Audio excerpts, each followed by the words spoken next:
Okay, let's wrap up January. It was a decent start to the year. I didn't feel that way, but then looking back on everything that I read, I realized that I guess I did have more good reads than like not so good reads. So I don't know, while I was going, I did feel in a bit of a slump, I guess. In terms of like new books, I did reread some that I'm going to talk about, which obviously I already knew that I loved those. But as for new books, I think I only found 2 that like really blew me away. Everything else was just kind of like, So anyways, let's jump in. I actually read this one at the very end of last year, but I finished the Shadow and Bone series, so I finished Ruin and Rising. It is the last book. The other 2 I had given 5 out of 5 stars. I think I would give this one 4 out of 5. I did like it. I still really love the trilogy overall, and I'm very excited. I'm going to be starting Six of Crows next month, I think, but I didn't love how some of the storylines wrapped up and how some of the characters finished off. I don't really want to spoil anything if you haven't read this series, but overall, great series. I would just give this one a 4 out of 5. The other book that I finished in December of last year that I didn't get a chance, I finished on like December 31st, was Rock Hard by Olivia Cunning, and then I also read Hot Ticket by Olivia Cunning as well.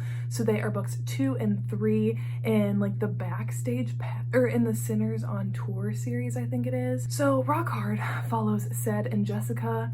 I did like it. I liked Sed. I think I ended up giving this one like 3.5 stars out of 5. I liked Sed. I liked Jessica. I thought that their resolution of their past breakup to then like getting back together in this book, it seemed a little rushed to me, especially like some of the members of the band like hated Jessica so much, and then they had one conversation and it was like, oh yeah, no problem. It just seemed like a little rushed for me, and it just lost a little bit of the magic that I thought Backstage Pass had, and then Hot Ticket as well. I think I gave this one 3 out of 5 as well. Again, I think it just kind of lost that spark from the first book. I don't really know what it was with this one. I liked Jace. Aggie was fine. I thought their relationship was fine, but I wasn't like super invested. I didn't like really care if they were gonna end up together. I thought that their characters made sense to be together, but I was just kind of like, yeah, I mean, I'll finish it, but I also thought that along the way, there were so many like dramatic plot points thrown in kind of for no reason that I was like, clearly their band is cursed. And it almost just felt like throwing in plot points for the sake of throwing in plot points. And I am much more of like a character-driven reader. I really like stories that are heavily character-driven, and this one felt more plot-driven, but plot that like didn't really need to be included. I don't know if I'm going to continue on in the series. I do think I have like 2 books left, and I am interested in Trey's book, but I think Eric's book is the next one, and I don't like really care about Eric that much. So I don't know, I'm kind of putting a pause on this series for now, and I'll maybe pick it up in future months. Let's get my reread out of the way right away. So I reread the Acotar series by Sarah J. Maas. I will have a reading vlog coming up on this. I don't know, hopefully in like the next week or so of me rereading this series. I wanted to reread it because A Court of Silver Flames comes out in February 16th. So I'll also have a reading vlog coming out on that as well as soon as I get it, and I'm so excited. So I've already talked about these books before. I absolutely love them. I love this series. My ranking still stands on them. Rereading that Frost and Starlight is my least favorite, followed by Thorns and Roses, followed by Mist and Fury, and Wings and Ruin is my favorite one out of them all. I love these books, and I'm so excited for Silver Flames to come out. And yeah, I'll have that reading vlog up soon, so you can hear more of my like reread thoughts there. Then I read The Boys Next Door by Miranda Silver. This book was not what I was expecting at all. So when I read the premise, it's about Diana, who's like a high school senior and she's getting ready to graduate, and of course she's like Little Miss Perfect, she gets good grades, blah blah blah. I'm kind of sick of that. Anyways, she has always been friends with the twin boys next door who are a couple years older than her, and as she's like nearing the end of high school, they kind of want to like bring her out of her shell a bit. And I thought it was going to be, it is a bit of a love triangle, but I guess not in the way that I thought it would be. She does choose one by the end, but the way that they get there is interesting to say the least. I think I ended up giving this one like 3 out of 5 stars because I did zip through it. It had my attention, but the plot was just bland. It was so like unfathomable. Like, I'm fine in fiction that things are unrealistic. I mean, like, I read fantasy books.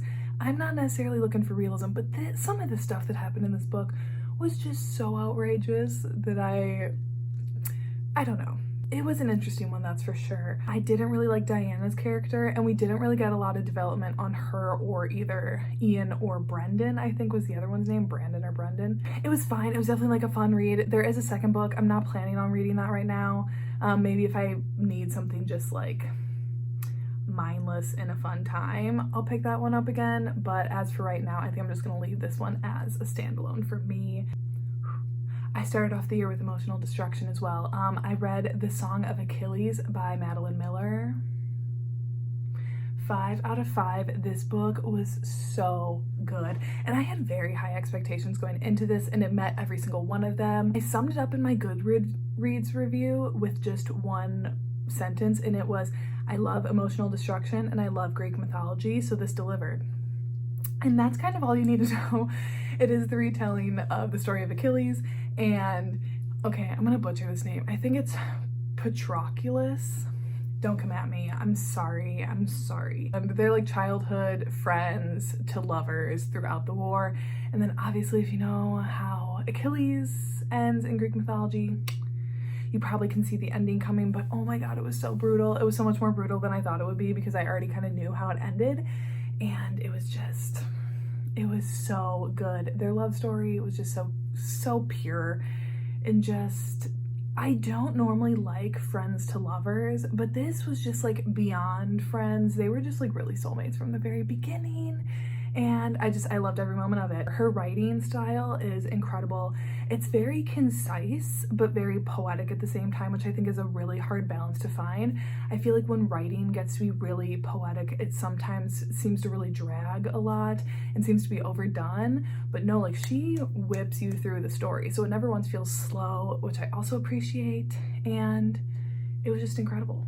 Next, I read Gabriel's Inferno, which I was very excited for this book, and I was pretty let down by it. If you know me, you know I love a student-teacher trope. That is literally one of my favorite tropes in romance novels, and I felt like this was like the ultimate one. You know, it's the one that like everyone knows, and I had never read it. So I got it, and first of all, it is third person, which I don't love third person in romance. If it's in fantasy, that's different, but for romance, I feel like first person is better.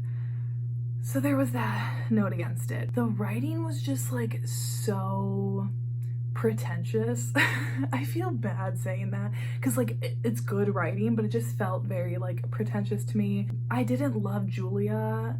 I didn't really like Gabriel either. All of a sudden, like at the end, he like has this big reveal of this like horrible thing in his past, and I'm just like, you've been a dick this whole time because of that? I don't know. Their relationship kind of frustrated me. I didn't really like how Julia's like this virgin who's like been lusting over Gabriel for so long, and then he swoops in and he's like, but I'm not good for you. I'm like the darkness and you're the lightness. And sometimes that trope works and sometimes it doesn't. And in this story, it just annoyed me. I did end up giving it 3 out of 5. It's so slow. Like the slowest burn. It's like, the book is like 550 pages and they don't like get together until like the last chapter. So if you're buckling in for this book, just know that you're gonna have to wait a long time. I love slow burn, but this was just a little too much for me. Honestly, like I can't even remember like a lot of details about it anymore because I finished it and I was just like, whatever. I did get Gabriel's Rapture, which is book 2 from the library, and I have it checked out right now, and I started it because I'm like, I want to finish the series, especially because it is such like a well-beloved series, but I'm 3 chapters in and I'm just like not feeling it. And the timer on my Kindle told me that this book is going to take like 9 hours to read, and I'm like, do I really want to spend 9 hours reading this book if I'm not that into it just to like finish the series? And then there's still another book afterwards, so I don't know if I'll finish it. It's not necessarily what I was expecting. Then I read Defy Me and Restore Me and then Defy Me. So Restore Me is book 4 in the Shatter Me series, and I was skeptical on even starting these next 3 books, knowing that Shatter Me, Unravel Me, and Ignite Me were supposed to be like the series. Then Taylor Mafi decided to add another 3 books to it, and I didn't love that. And in the first book, in Restore Me, it was kind of proving me wrong. I was like, I'm liking this, I'm liking where it's going. There is actually a lot to explore.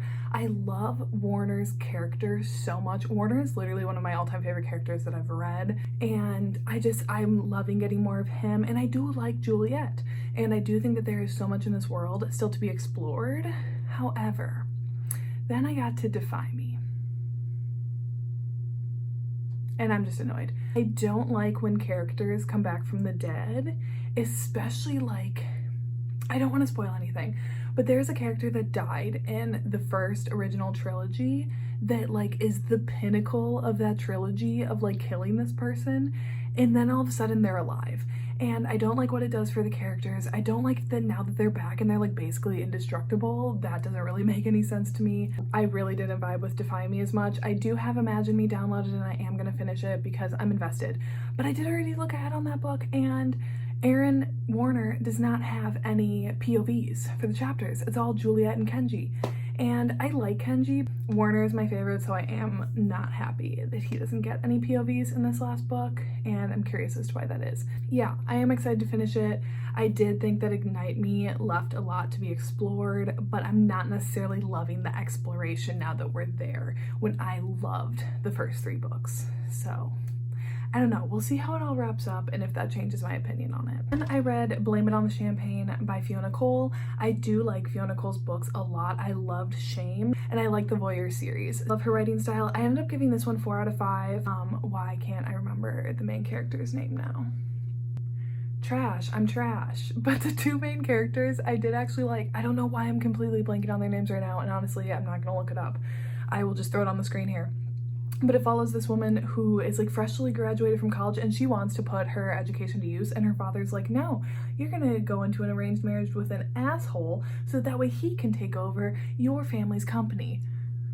No, sir. And she's like, I want to get a job. She goes and gets a job at Nico's shipping company. We got 2 family companies, and obviously there's some rival history there that Nico knows about, but I can't remember her name. She doesn't know about. And she doesn't want to get married to this asshole because he literally threatened her and assaulted her. So we're not here for him or her dad.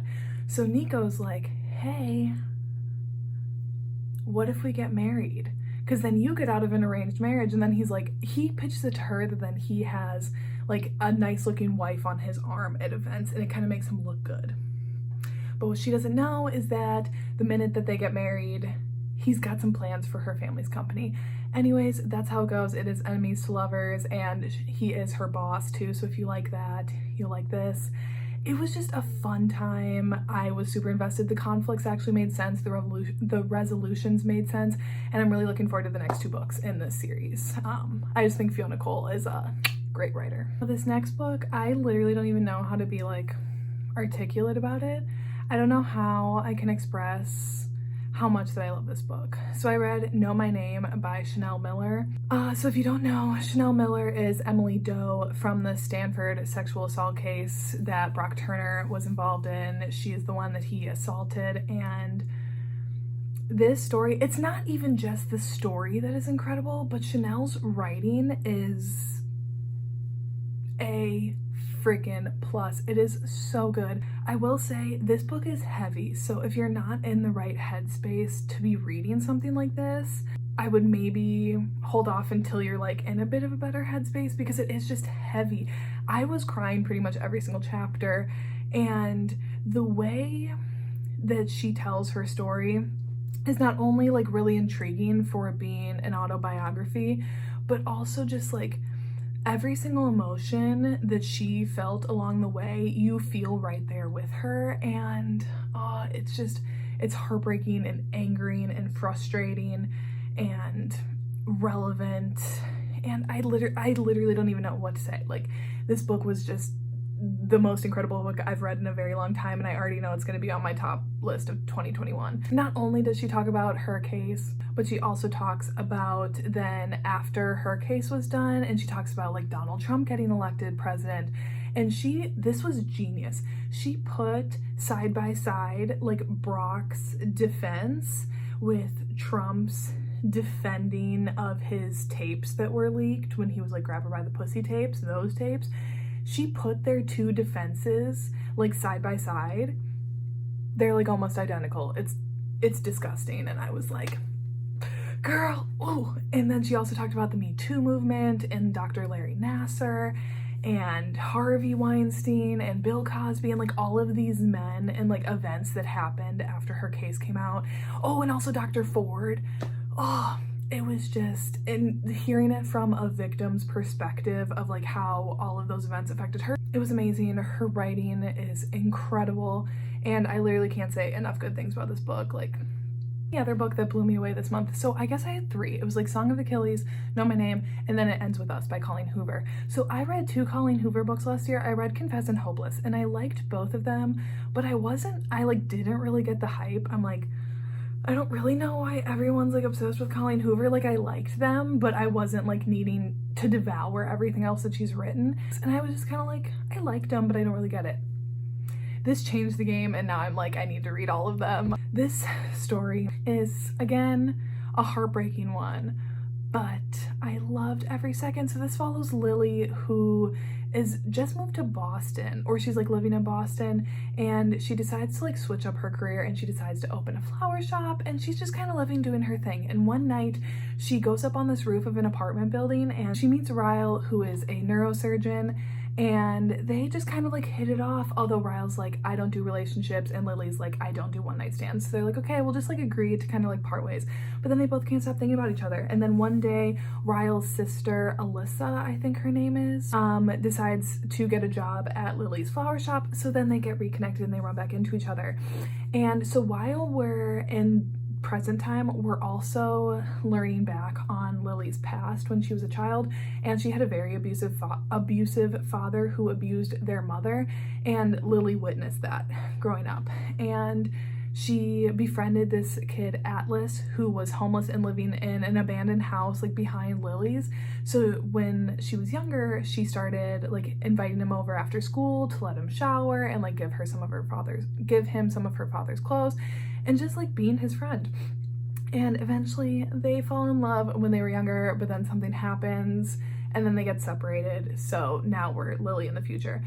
And she runs into Atlas, then again in Boston, but she's already with Ryle. Check the trigger warnings before you read this book, because it does deal with domestic abuse. The beautiful thing about this book is that you totally understand Lily's thought process and her relationship, and you see into the mindset of a victim. And like, Colleen Hoover writes in it, and she's like, people always ask why the victims don't leave, but no one asks why the victims stay.